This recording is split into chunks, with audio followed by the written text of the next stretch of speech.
আল্লাহকে আল্লাহ বলে কারণ আল্লাহ একমাত্র আমার উপাস্য তথা আমার সিজদার মালিক, আমার সিজদার মালিক। এটা হচ্ছে উলুহিয়তে রব্বানি। আমি আল্লাহ বাদে আর কারো ইবাদত আমরা করতে পারি না, আমরা করি না। আমরা আমাদের এই কপাল আল্লাহ বাদে। ইবাদত কি? ইবাদত কাকে বলে?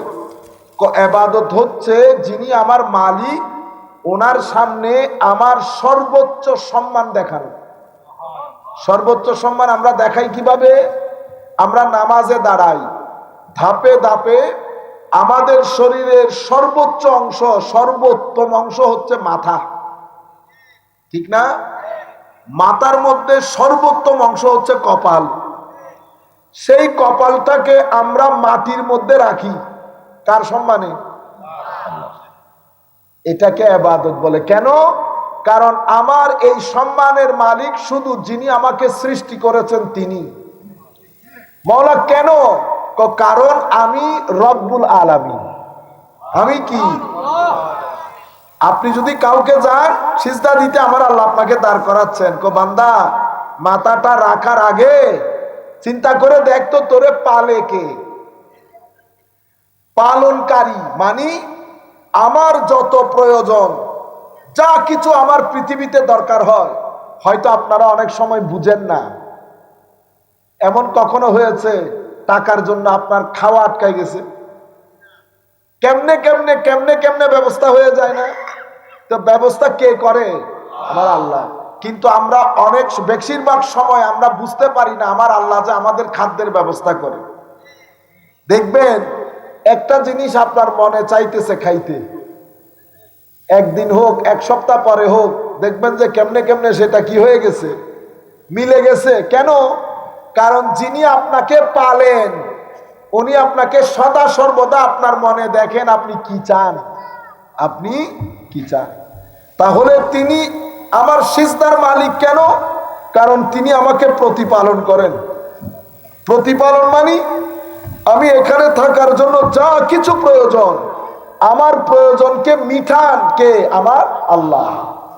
এরপরে কি বলেছেন? আর রহমান আর রাহিম। আর রহমান উনি দয়ালু, রহিম মানিও দয়ালু। তো মাওলা দুইটা একসাথে বললেন কেন? প্রথমটা পরম করুণাময়। কেন? প্রথমটা রহমান, উনি যখন দয়া করেন তো উনি দেখেন না আপনি দয়া পাওয়ার মতো যোগ্যতা আছে কিনা, এটা আল্লাহ চেক করে না। আল্লাহ কি দেখে? আল্লাহ দেখেন দয়া আপনার প্রয়োজন আছে কিনা। আল্লাহ এ তো আমারে মানে না, কোন না মানুক। আল্লাহ এ তো সিজদা দেয় না, কোন না দেখ। বান্দা আমার, তো বান্দা কার? আমার।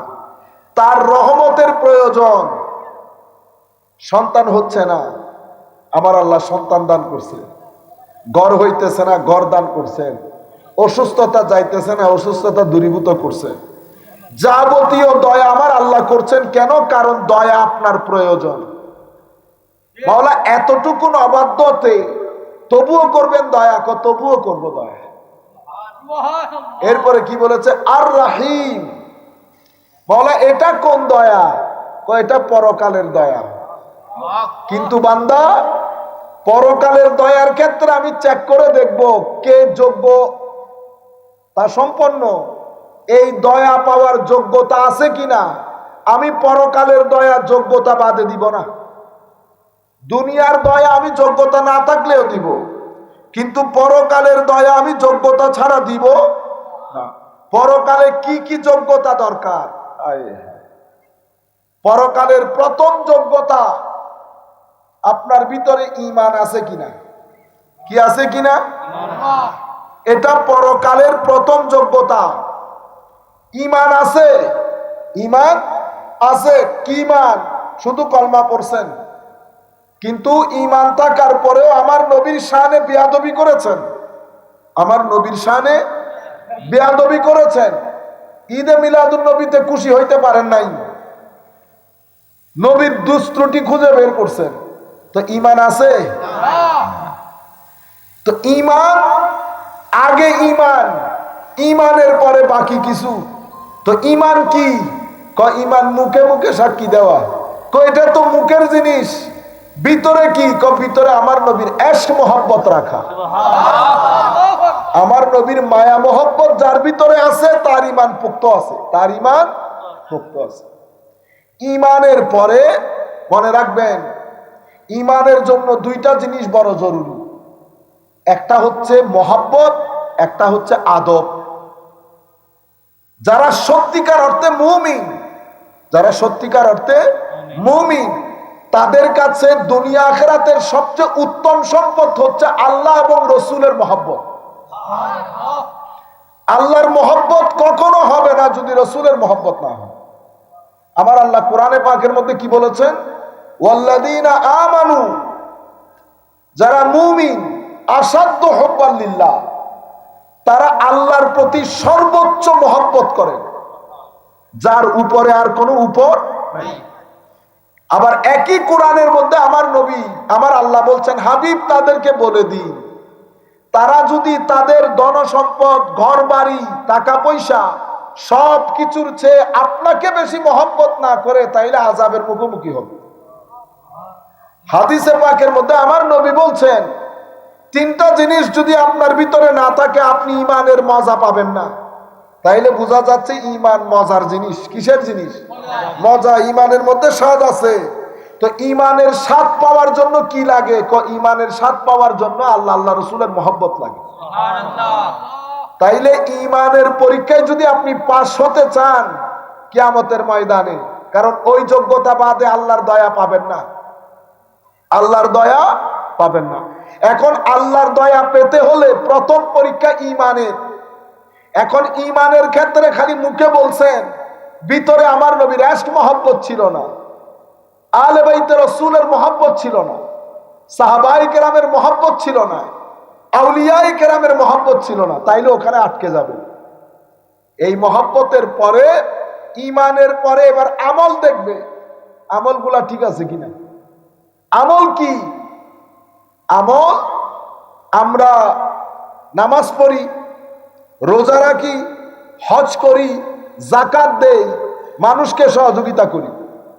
এখন টাকা পয়সা না থাকলে যাকাত দিতে পারবো, টাকা পয়সা না থাকলে হজও করতে পারবো না। রয়ে গেল রোজা। রোজা বছরে ঘুরে একবার আসে, তাও শরীরে অসুস্থতা থাকলে রোজাও রাখতে পারবো না।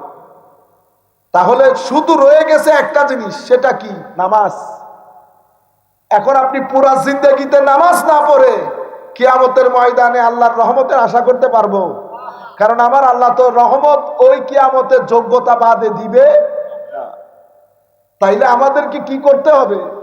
আমাদেরকে নামাজ পড়তে হবে। আমার নবী হাদিসে পাকের মধ্যে বলেছেন, নামাজ ইমাদুদ্দিন, ধর্মের স্তম্ভ, দ্বীনের স্তম্ভ। যেই ব্যক্তি নামাজ ছেড়ে দিয়েছে সেই ব্যক্তি দ্বীনের স্তম্ভকে ভেঙে দিয়েছে।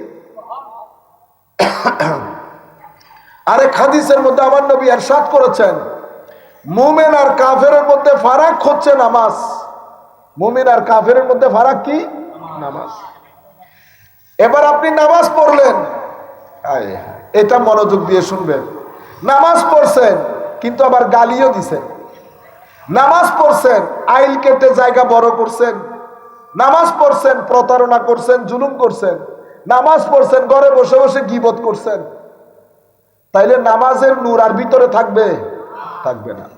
নামাজ আপনি যখন পড়বেন, আপনার ভিতরে বিশেষ একটা নূর তৈরি হবে। সেই নূর আপনার ভিতরের জগৎকে আনন্দিত করবে, টেনশন মুক্ত করবে। আপনার ভিতরে কেমন কেমন শান্তি লাগবে। কখন? যখন নামাজের নূর থাকবে। এখন নামাজের নূর দিয়ে, নূর যদি আমি গীবত দিয়ে, বেয়াদবি দিয়ে, হাঁটুর উপরে কাপড় তুলে আমি যদি নামাজের নূর বরবাদ করে দেই, তাইলে আমি তো কিয়ামত পর্যন্ত নামাজ পড়লেও নামাজ আমার জীবনকে কোনো পরিবর্তন করবে। আমার নবী হাদিসে পাকের মধ্যে ইরশাদ করেছেন, যার নামাজ, মাল্লাম তানহাহু সালাতুহু আনিল ফাহশাই ওয়াল মুনকার লা সালাতা লাহু, যেই ব্যক্তির নামাজ তাকে অশ্লীলতা থেকে দূরে রাখতে পারে না, খারাপ কাজ থেকে দূরে রাখতে পারে না, খারাপ চিন্তা, খারাপ ধারণা, গীবত, মারামারি, কাটাকাটি, গালাগালি এগুলা থেকে দূরে রাখতে পারে না। কথায় কথায় রেগে গেছেন, মানুষের সাথে অভদ্র আচরণ করেছেন। আপনি মানুষের সাথে বেয়াদবি করে মানুষের মনে কষ্ট দিয়ে আপনি যদি সারাদিন সিজদায় পড়ে থাকেন, আল্লাহ কবুল করবে? আমার নবী কি বলছেন? লা সালাত লাহু, যেই ব্যক্তির নামাজ তাকে খারাপ অশ্লীল কাজ থেকে বিরত রাখে নাই, তার কোনো নামাজই নাই, তার কোনো নামাজই নাই। আরেক রিওয়ায়াতের মধ্যে বলতেছে তার নামাজ তাকে আল্লাহ থেকে দূরে সরিয়ে দেবে, আল্লাহ থেকে দূরে সরিয়ে দেবে। তাইলে নামাজের ক্ষেত্রে আমাদেরকে অনেক সচেতন হইতে হবে না? কিছুদিন আগে মেরাজুন নবী গেছে না? গেছেনি মেরাজুন নবী? আপনাদের এলাকায় মসজিদের মধ্যে মেরাজুন নবীর আলোচনা হয়েছে না? আমার নবীর শান ও মান শুনে ভালো লাগে নাই? আমার নবী মেরাজে গেছেন, আমাদের নবী গেছেন না? আমাদের এটা আমাদের নবীর তো দিদার হয়েছে, সেই কারণে মেরাজ। আমাদের মেরাজ হচ্ছে আনন্দের মেরাজ। কিসের মেরাজ? আনন্দের, কারণ আমাদের নবী মেরাজে গেছেন। সেই মেরাজের মধ্যে আমার নবীকে আল্লাহ যে গিফট করেছেন, কি করেছেন? গিফট। আপনারা ঈদে চাঁদে ছেলেদেরকে পুরস্কার দেন না, হাদিয়া দেন, গিফট করেন। তো আমার নবীর প্রতি আল্লাহর গিফট ছিল কি? নামাজ, তোহফা। মেরাজের রাত্রিতে আমার নবীর মাধ্যমে আমরা পেয়েছি নামাজ। এখন এই নামাজই যদি না পড়ি, আমার নবীর প্রতি ইশক আদব মহব্বত দেখাইলে আমার নবী গ্রহণ করবে? করবে না। আচ্ছা, কয়টা জিনিস পাইলেন? আমার আল্লাহ বলতেছেন রহিম, আমি দেখে দেখে দয়া করব। 70-80 বছর দুনিয়ার মধ্যে ছিলা, তুমি কি করে আসছো ওখান থেকে? তখন কি আপনি বলতে পারবেন আল্লাহ আমি গরিব মানুষ ছিলাম? আমার আল্লাহ বলবেন তোরে গরিব বানাইছি আমি, পয়সাওয়ালারে পয়সাওয়ালা বানাইছি আমি। গরিব ছিলা বিদায় আজকে প্রশ্ন কম, যারা পয়সাওয়ালা তাদের প্রশ্ন বেশি। তারা 100টা প্রশ্নের উত্তর দিলে তুমি 2টা প্রশ্নের উত্তর দিতেছো। আপনারা বুঝতে পেরেছেন? সুতরাং গরিব হন আর পয়সাওয়ালা, একটা জায়গার মধ্যে অবশ্যই কাজ করবেন। সেটা কি? সেটা হচ্ছে নিজেও নামাজ দোয়া পড়বেন, ভদ্র হবেন, মানুষ আপনার ছেলেদেরকেও ভদ্রতা নামাজ দোয়া শিখাবেন। আপনি যখন ধানের গাছ লাগান, তো ধানের গাছ কি এমনি এমনি উঠে যায়? মাথার গাম পায়ে ফেলেন না? তো ধান গাছের জন্য আপনি কত কষ্ট করতেছেন চিন্তা করে দেখেন। কেন? কারণ এটা দিয়ে আপনার পেট চলবে। আপনি ধানের গাছ লাগানোর আগ পর্যন্ত পানি ঢালা থেকে শুরু করে একেবারে এই রোদের মধ্যে কষ্টের কোনো সীমা থাকে? থাকে না। এই ভাত ঘরে আসার দের, পেটে গেছে ভাত শেষ, পেটে গেছে ভাত শেষ। ধানের জমিনের জন্য যে কষ্ট করেছেন তার চেয়ে কোটি গুণ কষ্ট বেশি করা দরকার আপনার সন্তানের যে দান, সেই দানের জন্য। আমার মূল দান কোনটা? সন্তান। আমার আসল দান হচ্ছে সন্তান। মা বাবারও, মায়েরও শুনছেন ঘরে বসে, শুধু কদু ক্ষেতের মধ্যে জিন্দেগি অতিবাহিত করে দিলে তাইলে তো শুধু দুনিয়াদারি হইল, কবর হাসরের জন্য ব্যবস্থা কে করবে? সেই কারণে ছেলেদের জন্য দানের কাজও করবেন, ছেলেদের বাগানের কাজও করবেন। ধানের জমিনে পানি ঢেলে যেমন জমিন নরম করেছেন, ছেলের অন্তরেও নামাজের পানি, কোরআনের পানি, জিকিরের পানি দিয়ে ছেলের অন্তর নরম করতে হবে। ধান গাছের মধ্যে যেমন সার দিয়ে উর্বরতা বাড়িয়েছেন, ছেলেদের জন্য আল্লাহর দরবারে দোয়া করে উর্বরতা বাড়াইতে হবে। দান আসলো, শেষ হয়ে গেছে, কিন্তু আপনার ছেলে, আপনার মেয়ে যদি মানুষ হয়, মানুষ হওয়া মানে টাকা পয়সা বেশি হওয়া না। আমাদের এখানে আমরা কি মনে করি? টাকা পয়সা বেশি হওয়া মানে মানুষ হওয়া না। মানুষ হওয়া মানে ভদ্র হওয়া, আল্লাহওয়ালা হওয়া, যেটাকে আমরা বলি নেককার সন্তান। কি সন্তান? নেককার। তো আপনি যদি নেককার সন্তান রেখে যান, এটা শেষ হবে না। দুনিয়া থেকে চলে যাওয়ার পরও এই দানের জমিন আপনার জন্য কাজ করবে, আপনার জন্য।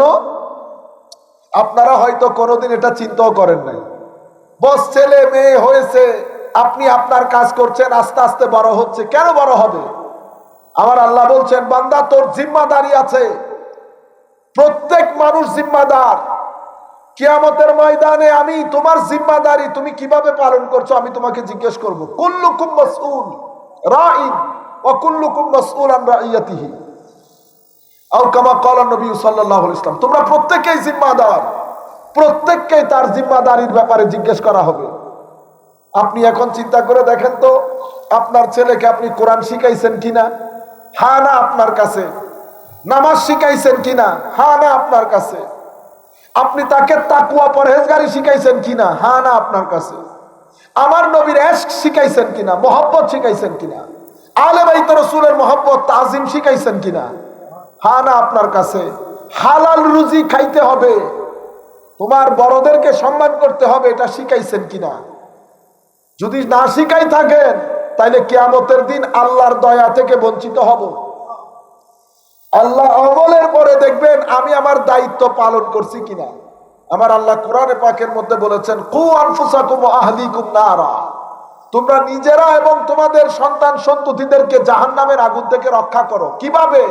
তালিমের মাধ্যমে, তরবিয়তের মাধ্যমে, নামাজ শিখানোর মাধ্যমে, জিকির শিখানোর মাধ্যমে, তিলাওয়াতে কোরআন শিখানোর মাধ্যমে। আপনারা আমরা সারা জীবন ক্ষেতের জমিনে আমাদের জিন্দেগি শেষ করে দিয়েছি। সেই কারণে আমরা যখন দুনিয়া থেকে চলে যাই, আমার ছেলে বছরে 6 মাসে একবার আমার কবরের পারে আসে না, দোয়া কেমনে করে জানে না। সুতরাং এখনো পর্যন্ত আখেরি শ্বাস তো আমরা নেই নাই। জিন্দেগি হচ্ছে 2 শ্বাসের মাঝখানে। একটা নিয়ে দুনিয়াতে এসেছি, আর একটা ছেড়ে দুনিয়া থেকে চলে যাব। একটা নিয়ে দুনিয়াতে এসেছি, আর একটা ছেড়ে দুনিয়া থেকে চলে যাব। আমার আল্লাহকে মহব্বত করবেন।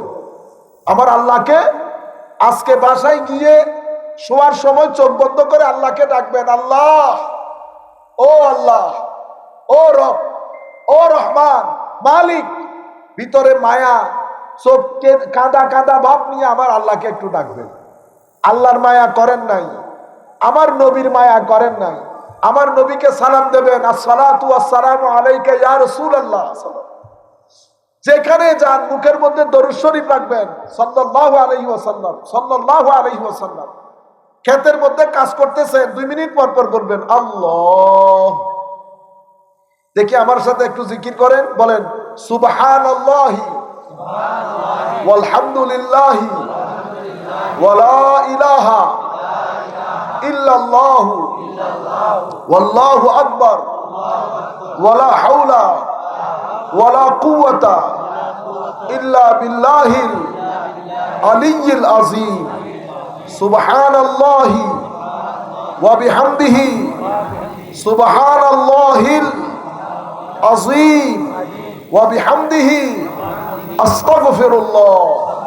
আল্লাহু আকবার, আল্লাহু আকবার, আল্লাহু আকবার, লা ইলাহা ইল্লাল্লাহু ওয়াল্লাহু আকবার ওয়ালিল্লাহিল হামদ। আল্লাহু আকবার কাবীরা ওয়ালহামদুলিল্লাহি কাসীরা ওয়া সুবহানাল্লাহি বুকরাতাও ওয়া আসীলা। আল্লাহকে স্মরণ করবেন। আল্লাহকে মায়া করলে আমার আল্লাহ আপনার খাদ্যের ব্যবস্থা করবেন, পানির ব্যবস্থা করবেন, টাকার বরকত দেবেন। টাকার বরকত, মানসিক টেনশন খতম হয়ে যাবে, রোগ বালাই খতম হয়ে যাবে। আমাদের মুরব্বীদের দেখেন না, এখনো অনেক শক্ত না। আমাদের বয়সী ছেলে 40-50 বছর হইলে চলতে পারে, আর চলতে পারে না। কেন? কারণ আমার ভিতরে আল্লাহ নাই, তাদের ভিতরে আল্লাহ আছে। আমরা বেশি স্মার্ট হয়ে গেছি সেই জন্য। তো আমি আপনাদেরকে কি বললাম, আমার আল্লাহ দয়া করবেন। প্রথমে আকীদা দেখবে ঈমান ঠিক আছে নি। তো ঈমান কোনটা বলছি? ঈমান আমার আল্লাহ, আমার নবীর মোহাব্বত, সাহাবা, আলে বাইত, আউলিয়া, এদেরকে দেখবে, এটা ঠিক আছে। আমল দেখবে, নামাজ পড়ছেন, গালি দিয়েছেন, আমার আল্লাহ নামাজ কবুল করবে না। নামাজ পড়ছেন, মানুষ ঠকাইছেন, আমার আল্লাহ নামাজ কবুল করবে না। এরপরে জিম্মাদারি দেখবেন। জিম্মাদারি কি? আপনি আপনার সন্তানের জন্য জিম্মাদার। সন্তানকে আকীদা শিখাবেন আপনি, আমল শিখাবেন আপনি, জিম্মাদারি শিখাবেন আপনি। যদি শিখাইতে না পারেন তাহলে কাল কিয়ামতের ময়দানে আটকে যাবে, কিয়ামতের ময়দানে আটকে যাবে। সব কিছু হইলেন, এরপরে আমার আল্লাহ আপনাকে দয়া করবেন, এরপরে আমার আল্লাহ আপনাকে, আচ্ছা রহমানির রাহিমের পরে এরপরে কি এসেছে? মালিক ইয়াউমিদ্দিন, কিয়ামতের ময়দানের মালিক কে? আমার আল্লাহ। তাহলে কয়টা এসেছে? উলুহিয়ত, রুবুবিয়ত, রহমানিয়ত, রহিমিয়ত, মালিকিয়ত। তার মানে আমার আল্লাহ আমার সিজদার মালিক, তিনি আমাকে প্রতিপালন করেন। মানে আমার যে কোনো প্রয়োজন আমি কাকে শেয়ার করব? আপনারা যখন কোনো মুসিবতে পড়ে যান, শারীরিক মুসিবত, মানসিক মুসিবত, ছেলে মেয়ের বিয়ে হচ্ছে না, কি করবেন বলেন? মানুষের দ্বারে গাড়ি যাবেন? টাকা পয়সার সংকটে মানুষের ধারে ধারে যাবেন না। সবাই যখন ঘুমাই যায়, রাতে জায়নামাজ নিয়ে আল্লাহর দরবারে সিজদা দিয়ে কান্নাকাটি করবেন। আমার আল্লাহ হাদিসে কুদসির মধ্যে বলেছে, আমার বান্দা যখন কান্নাকাটি করে আমার কাছ থেকে সহযোগিতা চাই, আমি তার গরিবি দূর করে দেই, আমি তার গরিবি দূর করে দেই। কিন্তু আমরা কখনো, আমরা কেউ আসি এখানে আমাদের দুঃখ দুর্দশার মধ্যে আল্লাহকে ডেকেছি?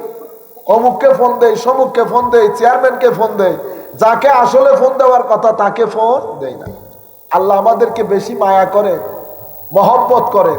আপনি যদি আল্লাহর দরবারে ধর্ণা দেন, আমার আল্লাহ আপনার প্রতি সদয় হবেন, দয়া করবেন, আপনাকে মায়া করবেন, মহব্বত করবেন।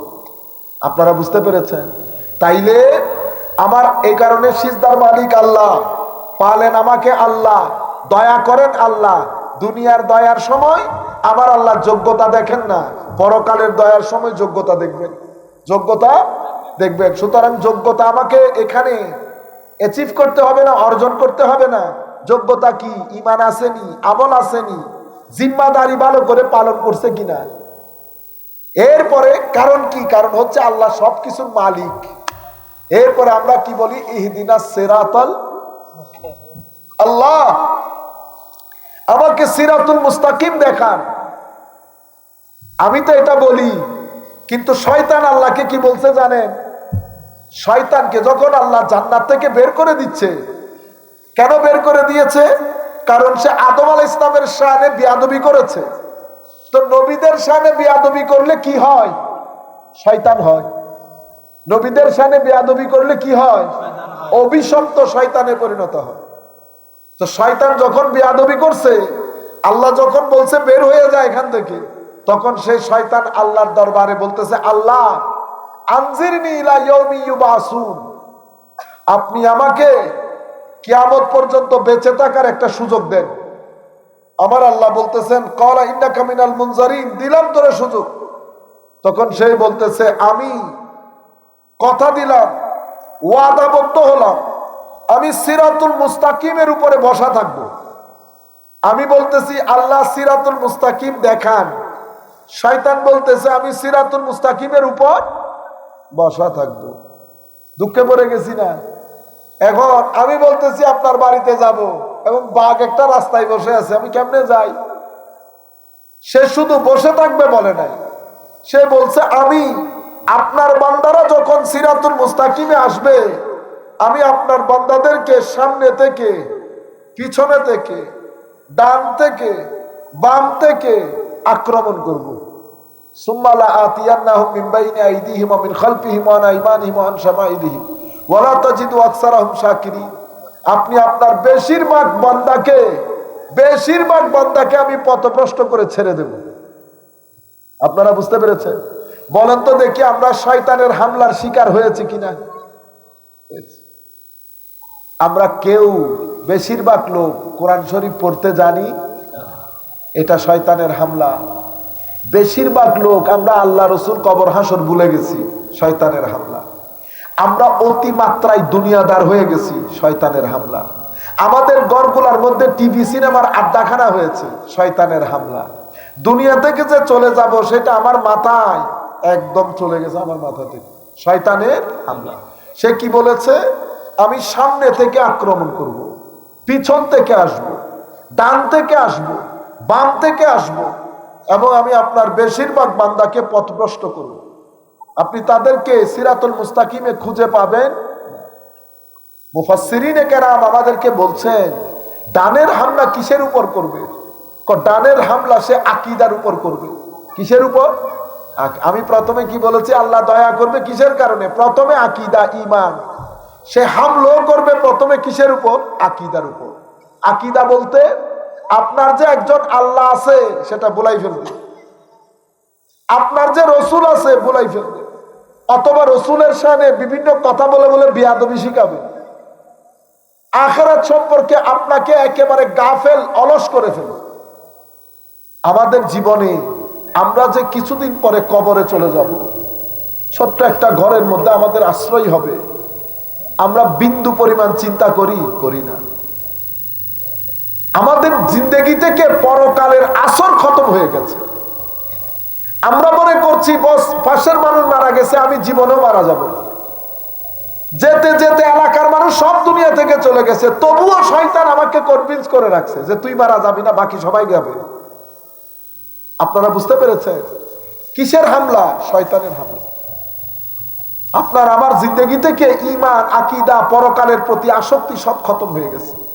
সেই কারণে আমাদের জিন্দেগি থেকে শান্তি চলে গেছে। মনে রাখবেন, জিন্দেগি থেকে যদি পরকালের আসক্তি, আল্লাহর উপর ভরসা, ঈমান, আকীদা লুজ হয়ে যায়, আপনি যেই ঘরে থাকতেছেন সেই ঘর মাকড়সার জালে পরিণত হবে। মাকড়সার জাল কঠিন নাকি হাতে এমনি ডিয়া দিলে শেষ? হাতে লাগাইলে শেষ না? আমার আল্লাহ বলতেছেন, বান্দা তুমি বড় ঘরে থাকো, টাইলস লাগানো ঘর, গেট দেওয়া ঘর, যত কঠিন ঘরই থাকো না কেন, যদি তোমার ভিতরে ঈমান না থাকে, মনে রাখো তোমার ঘর ওই মাকড়সার জালের মতো। আমার নিজে নিজে বলতেছেন আমার আল্লাহ, ইন্না আওহানাল বুয়ুত লাবাইতুল আনকাবুত, সবচেয়ে জীর্ণ শীর্ণ ঘর হচ্ছে আনকাবুত তথা মাকড়সার জাল। তুমি মাকড়সার জালে পরিণত হয়েছো। একটা জিনিস মাথায় রাখবেন, নূহ আলাইহিস ইসলামের নৌকার কথা শুনেন নাই? নূহ আলাইহিস ইসলামের নৌকা, যতক্ষণ পর্যন্ত আমি নূহ আলাইহিস ইসলামের নৌকায় উঠতে না পারবো, আমি দুনিয়ার জীবনেও শান্তি পাবো না, কবরের জীবনেও শান্তি পাবো না। নূহ আলাইহিস ইসলামের কোন জাতি নূহ আলাইহিস ইসলামের নৌকায় না উঠে সমুদ্রের জলে ডুবে গেছে না? তো এখন আমাদেরকে তো আল্লাহ সমুদ্রের জল দেবে না, আমরা কিসে ডুবে যাব? আমরা ডুবে যাব টেনশনের জলে, মানসিক কষ্টের জলে, অশান্তির জলে। বউ আনবেন, ঘরের মধ্যে অশান্তি। কি অশান্তি? ছেলে কথা শুনে না, ছেলের জন্য বউ আরেকটা আনছেন, আনন্দ করে করে 3 দিন পর থেকে ঘরের মধ্যে দাবানল শুরু হয়। কেন? কারণ আগে ছিল এগুলা, আগে ছিল। এখন কেন? কারণ আমাদের গুনাহ বেড়ে গেছে। আপনি আল্লাহ ছেড়ে দিলে, রসুল ছেড়ে দিলে, কবর হাসর ছেড়ে দিলে আপনি দুনিয়াতে শান্তিতে থাকতে পারবেন না। বিয়ে করবেন, টেনশন একদম বাড়বে, সন্তান হবে, টেনশন আরেক ধাপ বাড়বে। আপনি টেনশন, দুঃখ, কষ্ট, গ্লানি, অপমান এগুলা থেকে নিজেকে রক্ষা করতে পারবেন না। তাইলে কি করতে হবে? নূহ আলাইহিস ইসলামের নৌকায় উঠতে হবে। নূহ আলাইহিস ইসলামের নৌকায় উঠতে হলে কি লাগে? ওই যেটা বলছি, ঈমান লাগে, আমল লাগে, এবং আপনাকে যে আল্লাহ জিম্মাদারি দিয়েছে সেই জিম্মাদারিও লাগে। এই ছাড়া আপনি নূহ আলাইহিস ইসলামের নৌকায় উঠতে পারবেন না। তো শয়তান বলতেছে আমি সামনে থেকে হামলা করে আখিরাত তার জীবন থেকে মুছে দেব। শয়তান সাকসেসফুল হয়ে গেছে, আখিরাত আমাদের জীবন থেকে মুছে গেছে। এরপরে আমি কি করব? আমি পিছন থেকে তাকে হামলা করব। পিছন থেকে কিসের হামলা করবি? পিছন থেকে দুনিয়া, টাকা পয়সা, লোভ লালসা সব কিছুর ভিতরে তাকে ডুবিয়ে ফেলবে। এটা পিছন থেকে হামলা করবে। ডান থেকে হামলা কিসেবে করবি? সে নামাজ পড়বে, লম্বা দাড়ি রাখবে, রোজা রাখবে, তার ভিতরে আমি রিয়া ঢেলে দেব। কি ঢেলে দেব? রিয়া, আত্মহমিকা। আমি দেখেন না, সবার সামনে বলে ফেলেন আমি করছি, আমি এটা করছি, আমি মসজিদে টাকা দিছি। কেন বলতেছেন? আপনি শয়তানের ওয়াসওয়াসার মধ্যে চলে এসেছেন, শয়তানের ওয়াসওয়াসার মধ্যে চলে এসেছে। এরপরে কি করবে? ডানের হামলার পরে বাম থেকে হামলা করবে। বামের হামলা কিভাবে করবি? অশ্লীলতা দিয়ে। কি দিয়ে? অশ্লীল, লালসা। আমাদের ঘরগুলার মধ্যে নাটক, সিনেমার আড্ডাখানা হয়েছে না এখন? এগুলা দিয়ে আমি চতুর্মুখী আক্রমণের মাধ্যমে, আমার শয়তান বলছে আমি তোমার বান্দাদেরকে তোমাদের থেকে দূরে রাখবো। একটু চিন্তা করে দেখেন তো আমরা সেই হামলার শিকার হয়েছি কিনা। আমরা হামলার শিকার হয়ে গেছি। উপায় বের করব, উপায় কি? আমি এখান থেকে বাঁচবো কি করে? আমার আল্লাহ বলছেন, বান্দা সব সময় জমিনের মধ্যে আমার কিছু লোক থাকে, আমার খাস কিছু বান্দা থাকে, যাদেরকে আলেমে রব্বানি বলি। এরা হাফেজ হয়, মসজিদের ইমাম হয়, এলাকার মুরব্বী গুছরের মানুষ হয়, যাদেরকে দেখলে সিনার মধ্যে একটা কি আসে, শান্তি আসে। এদের মাধ্যমে এদেরকে অনুসরণ করা, এদেরকে অনুকরণ করা এবং আল্লাহর দরবারে সার্বক্ষণিক দোয়া করা, এটার মাধ্যমে আপনি নাজাত পাবেন, নতুবা নাজাতের কোনো উপায় নাই।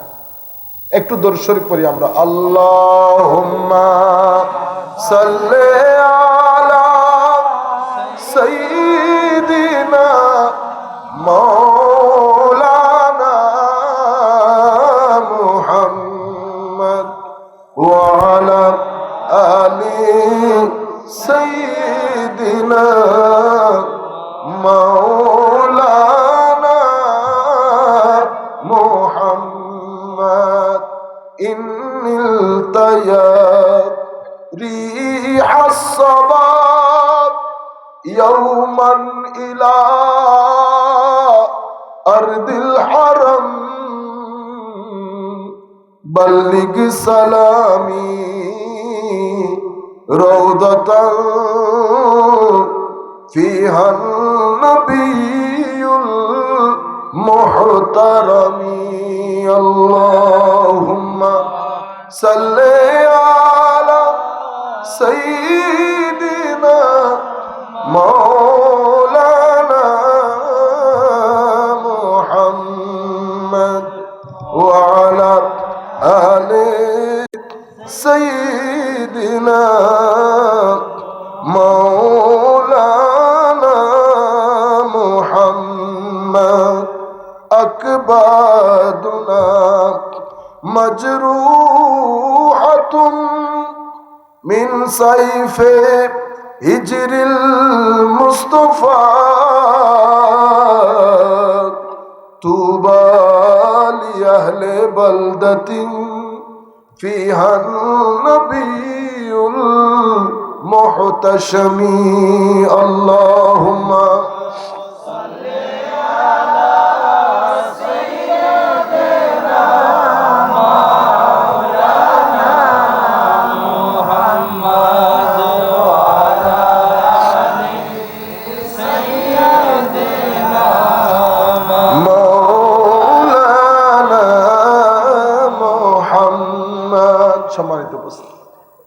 এই সময়ের মধ্যে একটা গুরুত্বপূর্ণ জিনিস আছে, যেটা আমরা যদি সবাই করি আমার আল্লাহর খাস দয়া আমাদের নসিব হবে। সেটা কি জানেন? সেটা হচ্ছে আমার নবীকে বেশি বেশি মহব্বত করা, বেশি বেশি নবীর দরুদ শরীফ পড়া। এটার মধ্যে আমার আল্লাহ নবীর উপর দরুদ শরীফ পড়লে, নবীকে মায়া করলে কেন যেন আল্লাহ অনেক খুশি খুশি হয়ে যায়। অদ্ভুত বিষয় কি জানেন? আমাদেরকে আল্লাহ বলতেছেন তার হাবিবের উপর দরুদ শরীফ পড়তে বলছে না?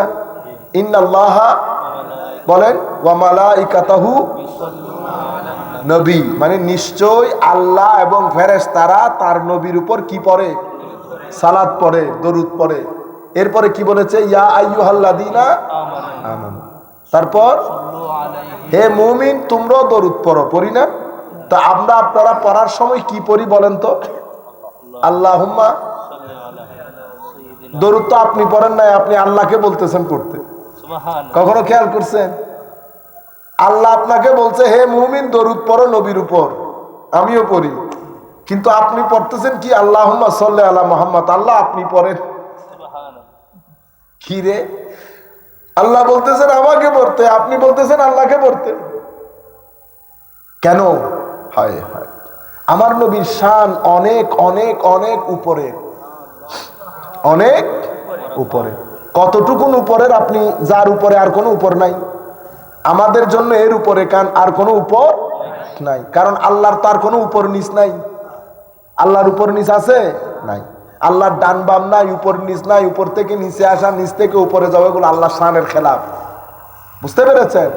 কারণ উপর নিচ যখন ছিল না তখনও আল্লাহ ছিলেন, উপর নিচ তো পরে হয়েছে, সময়ও পরে হয়েছে।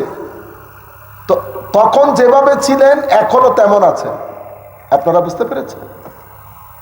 তাহলে আমার নবীর শানকে আল্লাহ অনেক বেশি উঁচা করছেন, এত বেশি উঁচা যে দরুদ শরীফ পড়তে বলতেছে আমাদেরকে, কিন্তু আবার নিজে শিখাই দিছেন কিভাবে পড়ার জন্য। আল্লাহুম্মা সাল্লি আলা বলে শিখার জন্য।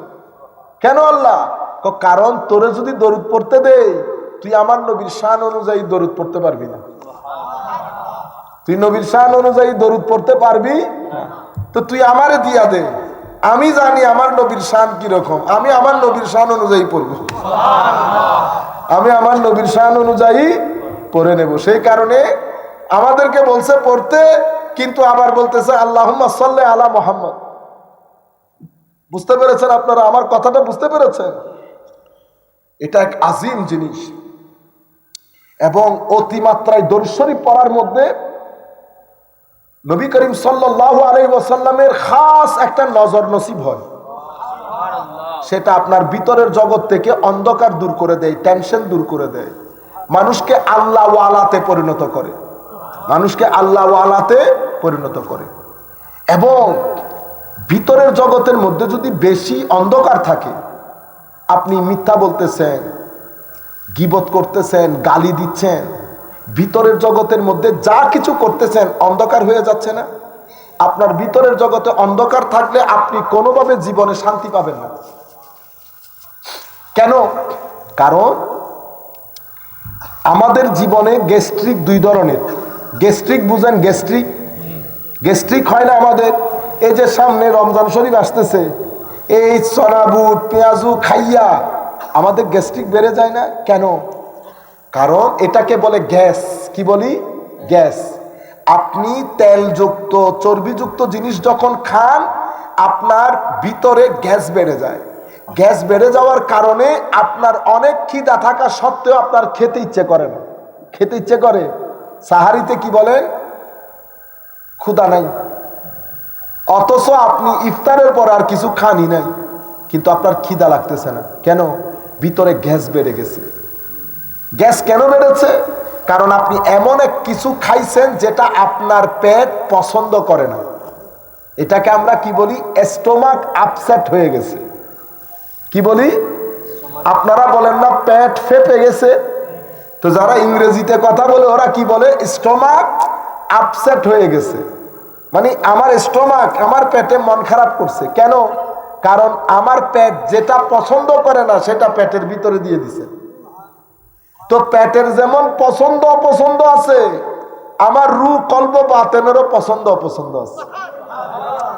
আপনি যখন অতিমাত্রায় মিথ্যা গালিগালাজ লোক ঠকানির কাজ করবেন, তো এখানে তো পেটে হয়েছে, এখানে কল্ব বাতেনের মধ্যে গ্যাস হয়ে যায়। গ্যাস্ট্রিক কোথায় হয়েছে? এখন কল্ব বাতেনের মধ্যে। পেটের অসুস্থতায় যেমন আর খেতে ইচ্ছে করে না, তো কল্ব বাতেনের মধ্যে যখন গ্যাস্ট্রিক হয় তখন আর নামাজ পড়তে ইচ্ছে করে, কোরআন শরীফ পড়তে ইচ্ছে করে, ভালো কাজ করতে ইচ্ছে করে না। কেন? কারণ ভিতরের জগতের মধ্যে গ্যাস্ট্রিক হয়ে গেছে। তো পেটের গ্যাস্ট্রিক সারানোর জন্য আমরা অ্যান্টি অ্যাসিডিটিক ট্যাবলেট খাই, যেটা খাইলে গ্যাস রিলিজ হবে, যেটা খাইলে গ্যাস রিলিজ হবে। তো আমার কল্ব বাতেনের মধ্যে যে গ্যাস জমছে, সেই গ্যাস আমি কোন ট্যাবলেট দিয়ে সারাবো? এটার জন্য আল্লাহ ট্যাবলেট বানাইছে। কি কি ট্যাবলেট আছে জানেন? এটা সারাইতে হলে প্রথমে তওবা করতে হয়। কি করতে হয়? তওবা করতে হয়। আইল দিয়ে হাঁটতেছেন, আল্লাহর দরবারে হঠাৎ তাওয়াজ্জু করে, আল্লাহ বড় গুনাহগার আমি, আল্লাহ কেমনে কেমনে এত গুনাহ করে ফেলি বুঝি না মওলা, কিন্তু মওলা আপনাকে বড় ভয় করি, আল্লাহ আপনি আমারে ক্ষমা করে দিবেননি? আপনি যখন মায়া নিয়ে বলবেন, দেখবেন আপনার চোখ দিয়ে পানি চলে আসছে। চোখ দিয়ে যদি পানি চলে আসে তো বুঝবেন যে আপনার দোয়া আল্লাহর আরশকে কাঁপাই ফেলছে।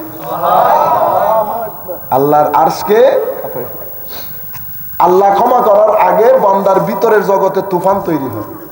তা আপনি বুঝতে পারবেন যে আমার দোয়া জায়গা মতো পড়ছে, জায়গা মতো। যখন তওবা করে চোখের পানি ফেলবেন, গ্যাস কি হয়ে যাবে? আস্তে আস্তে বের হতে থাকবে। তখন আপনি কি করবেন? তখন আপনি ওযু করবেন, নামাজ পড়বেন, জিকির করবেন, দরুদ পড়বেন, কোরআন পড়বেন, এলাকার গরিব গুরাবা যারা আছে যার যার সামর্থ্য অনুযায়ী সহযোগিতা করবেন, মুরব্বীদেরকে সম্মান করবেন। এগুলা হচ্ছে আপনার রুহের খোরাক, রুহের খোরাক। আপনি যদি রুহকে এই খোরাক না দেন গ্যাস্ট্রিক হয়ে যাবে। গ্যাস্ট্রিক হয়ে গেলে আর ইবাদত ভালো লাগবে না, ইবাদত ভালো লাগবে। এই রুহের গ্যাস্ট্রিক দূরীভূত করার জন্য সবচেয়ে দারুণ ইবাদত ফরজের পরে দরুদ শরীফ পড়া এবং কোরআনের তিলাওয়াত করা। কোরআনের তিলাওয়াত বহুত আজিম জিনিস। যখনই সুযোগ পাবেন 2-3 লাইন হলো কোরআন শরীফ পড়বেন। কোরআন শরীফ পড়লে ভিতর থেকে ওই মজা পাবেন যেই মজা কোটি টাকা খরচ করলেও পাবেন। সুবহানাল্লাহ। কোরআন শরীফের মধ্যে আল্লাহ খাস মায়া মহব্বত দয়া রাখছে। এটা আল্লাহর কালাম না। আইলের পারে যখন বসে টান দেবেন, ইয়া আইয়ুহাল্লাযীনা আমানু সাল্লু আলাইহি ওয়া সাল্লিমু তাসলিমা ইন্নাল্লাযীনা ইউযুনাল্লাহা ওয়া রাসূলাহু লা'নাহুমুল্লাহু ফিদ দুনিয়া ওয়াল আখিরাহ ওয়া আ'আদ্দা লাহুম আযাবান মুহিনা والذين يؤذون المؤمنين والمؤمنات بغير ما اكتسبوا فقد احتملوا بهتانا وإثما مبينا।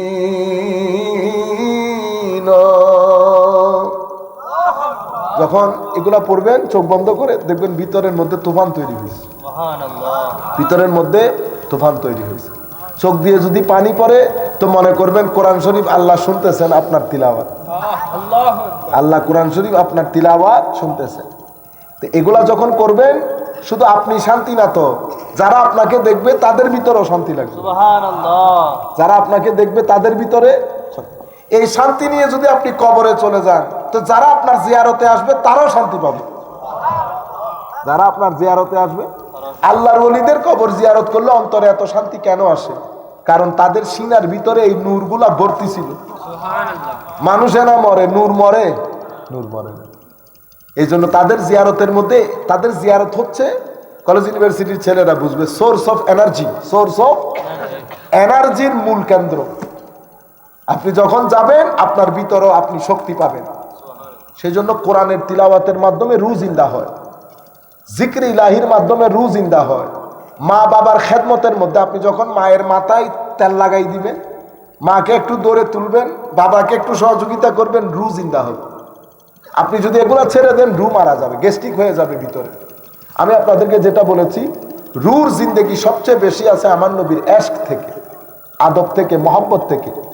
আপনি যখন সোফার মধ্যে বসে থাকেন তো নাত শরীফ যে যেটা পারেন, আমাদের ওদুদ সাহেব নাচ পড়ছেন না, যে যেটা পারেন নাত শরীফ পড়বেন। কত সুন্দর সুন্দর নাত আছে না, খুশবু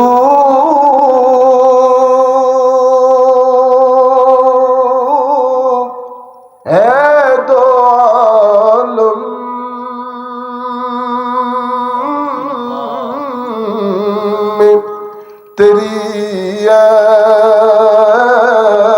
গুলেছিদা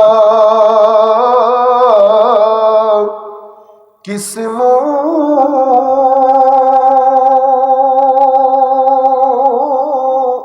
से बया हो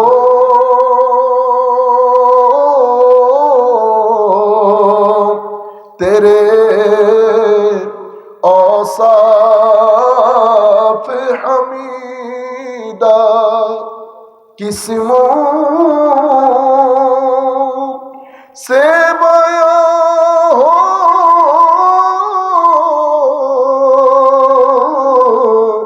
किस्मों से बया हो तेरे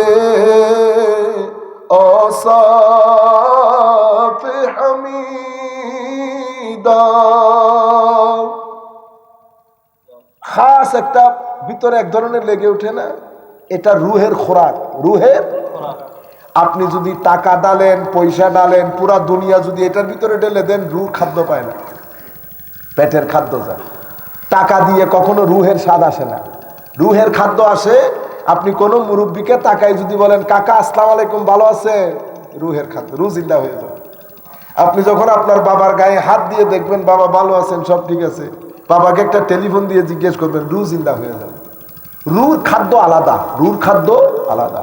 রুর আজিম খাদ্য আমার নবীর এশক, কোরআনের তিলাওয়াত। আমরা আমার নবীর ওই এশক সম্পর্কে একটা হাদিস পরে আমাদের বক্তব্য শেষ করবো ইনশাআল্লাহ।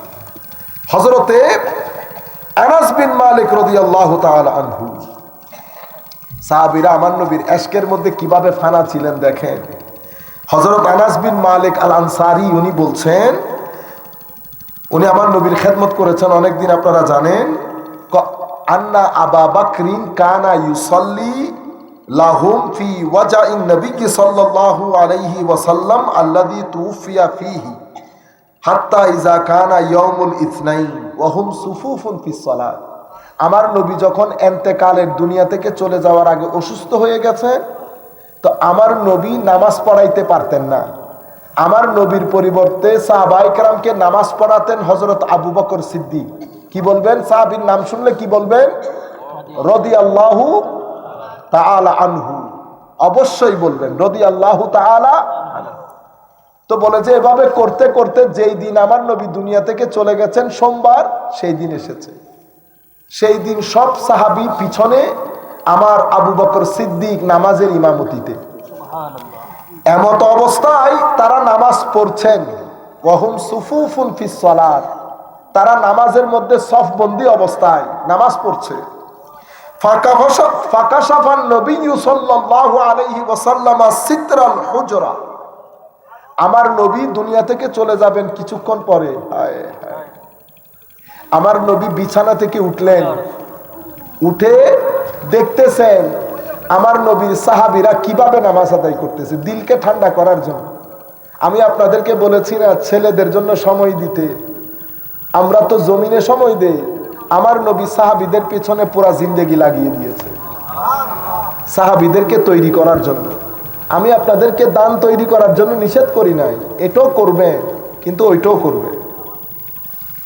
আমার নবী সাহাবীদের এতদিন তৈরি করেছেন, সেটা দেখার জন্য গেছেন। আমার নবী নিজের কক্ষে পর্দা সরালেন, তো পর্দা সরিয়ে দেখতেছেন সাহাবায়ে কেরাম তো নামাজ আদায় করতেছেন। আমার নবী পর্দা সরানোর দের, আমার নবীর চেহারায় পাক তো সেটা সূর্যের চেয়েও বেশি আলোকিত। সুবহানাল্লাহ।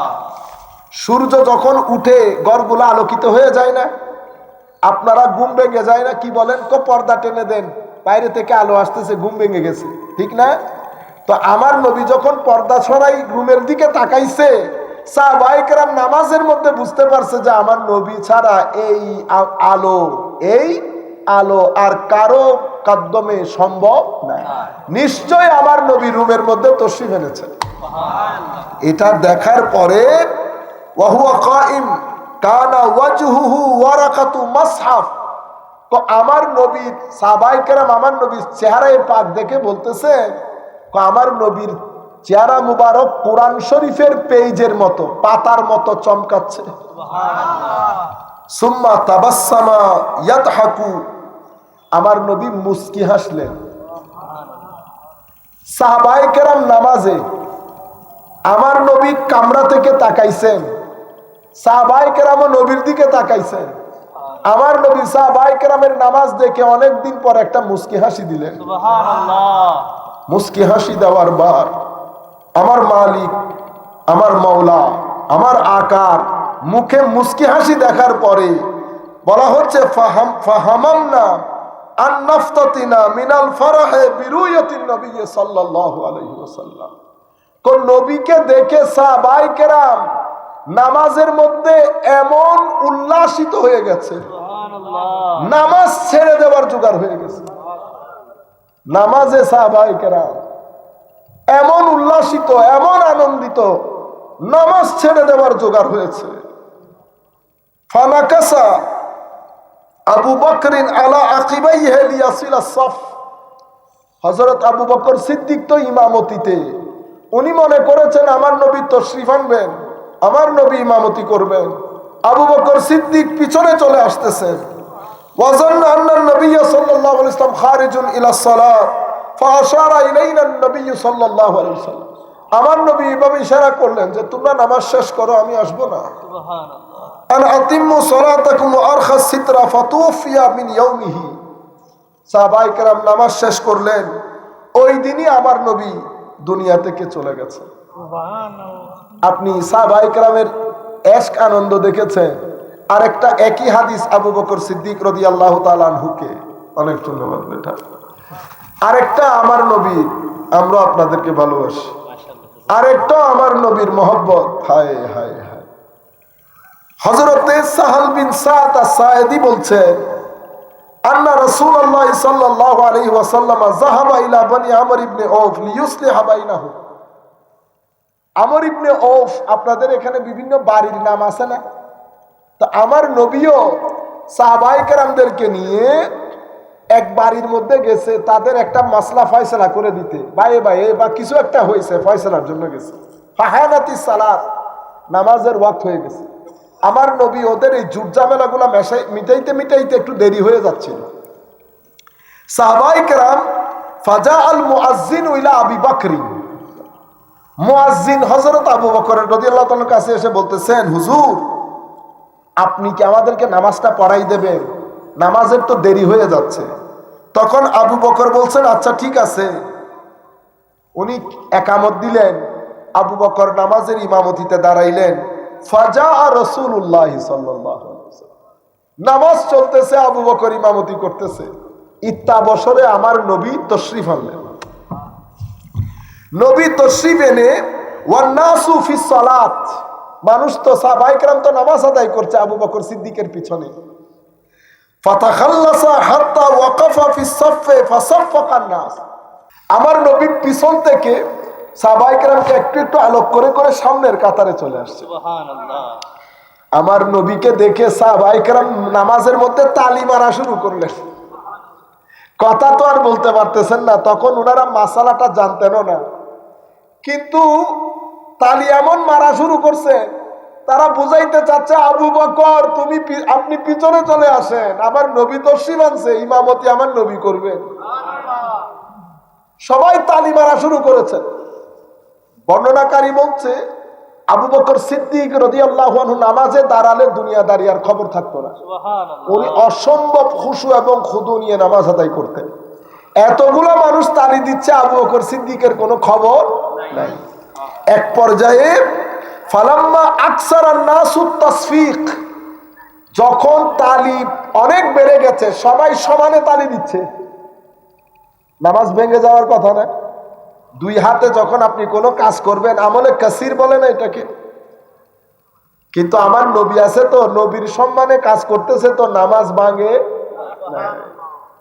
যখন তালি বেশি বেড়ে গেছে, ইলতাফা, হযরত আবু বকর সিদ্দিক পেছনে ফিরে তাকাইলেন। ইমাম এদেরকে জিজ্ঞেস করেন, এরা তো বড় বড় আলেম, আমরা তো গরিব শরীফ মানুষ। ইমাম পিছনের দিকে তাকাইলে নামাজ থাকে, কারণ আপনি পিছনের দিকে কি, উনি কি এটা রোবট শুধু মাথা ফিরাইছেন, পুরো শরীর ফিরাইতে হয় নাই? তো নামাজ আসেনি? আছে। কেন? তাকাইছে তো নবীর দিকে, নবীর দিকে তাকাইলে নামাজ ভাঙে না বেটা। বুঝছেন? এরপরে আমার নবী ফাশারা ইলাইহি রাসূলুল্লাহ সাল্লাল্লাহু আলাইহি ওয়াসাল্লাম আনিমকুস মাকানাক, আমার নবী বলতেছেন আবু বকর নামাজ পড়াই দাও। তো আমার নবী যখন ইশারা করছে, এমনি এমনি করে ইশারা করতেছে, কথা বলে নাই। তো কথা হয়েছে, নামাজ ভাঙছে? ভাঙে নাই। কেন? নবীর সাথে কথা বললে নামাজও ভাঙে না। কেন? নামাজ ভাঙে বাইরের কারোর সাথে কথা বললে, আমার নবী তো নামাজের বাইরের কেউ না। কেমনে? নামাজের নবীকে সালাম দাও না, তো বাইরের হইলে কি সালাম দিতা? হায় হায়, এটার নাম সুন্নিয়ত। এটার নাম কি? সুন্নিয়ত। এগুলা শুনলে যার অন্তরে ব্যথা লাগবে, ওইটার নাম খারেজিয়ত। ওইটার নাম কি? আল্লাহ,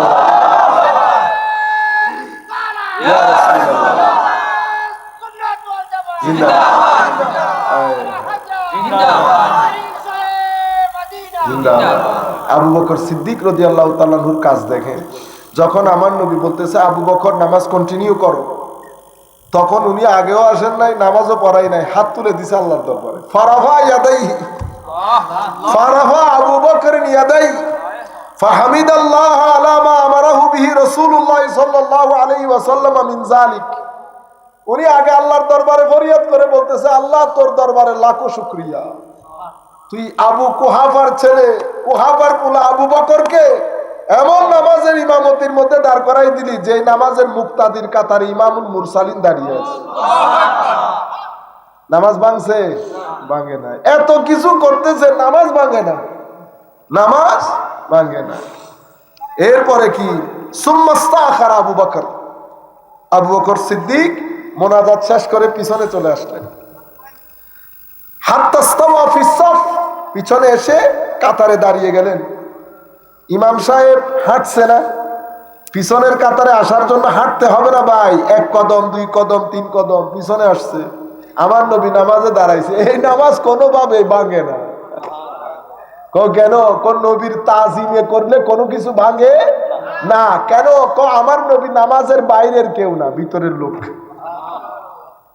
এরপরে ওয়াতাকাদ্দামা রাসূলুল্লাহ সাল্লাল্লাহু আলাইহি ওয়াসাল্লাম, আমার নবী সামনে গেলেন, নামাজের ইমামতি করলেন। ফালাম্মান সারাফ, নামাজ যখন শেষ করলেন, ক্বালা ইয়া আবু বকর মা মানাআকা আন তাসবুতা ইজ আমারতুক। আবু বকর, নামাজ শেষ করার পরে বলতেছে, আবু বকর তোমারে বলি নাই নামাজ শেষ করতে, তুমি ইমামতি না করে পিছনে চলে আসলা যে।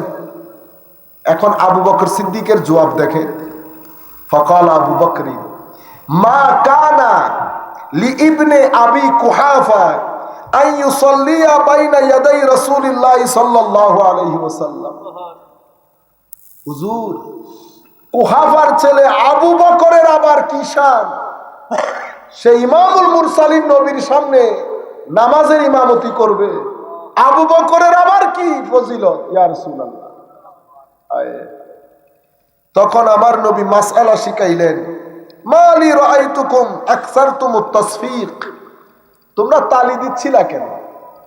মান রাবাহু শাইউন ফি সালাতিহি ফালিয়ুসাব্বিহ, পুরুষরা নামাজের মধ্যে কোনো অসুবিধা দেখলে তালি দিবে না, কি বলবে? তাসবিহ পড়বে, সুবহানাল্লাহ। তখন ইমাম খেয়াল করবে যে নামাজের মধ্যে কোনো ভুল ত্রুটি, ইমাম 2 রাকাতে না পড়ে না বসে যদি উঠে যায়, মহিলারা তালি দেবে, পুরুষরা সুবহানাল্লাহ বলবে। তালি কে দেবে?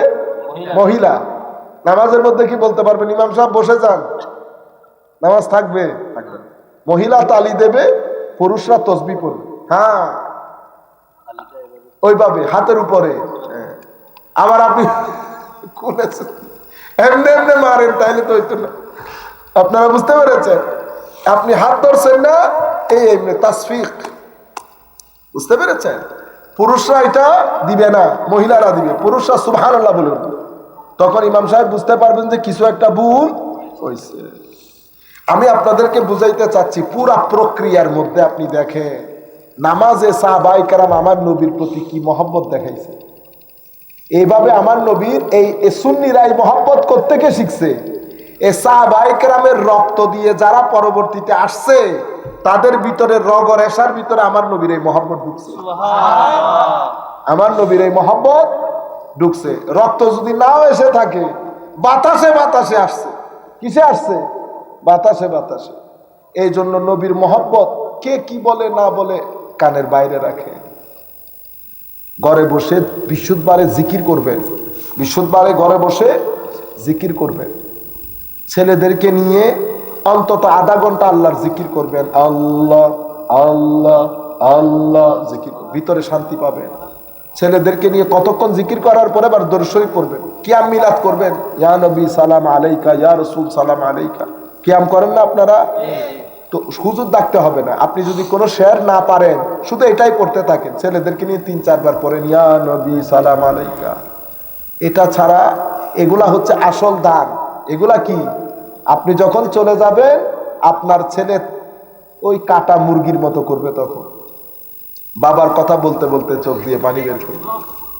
এখন বাপ যদি সারা জিন্দেগি ওই কদুর ক্ষেতের মধ্যে, গোয়ালঘরের মধ্যে, অফিসের মধ্যে, ব্যাংকের মধ্যে কাটাই দেন, ব্যবসার মধ্যে কাটাই দেন, সেই বাপকে, যেই বাপ আল্লাহকে স্মরণ করে না, সেই বাপের সন্তান কখনো বাপকে স্মরণ করবে না।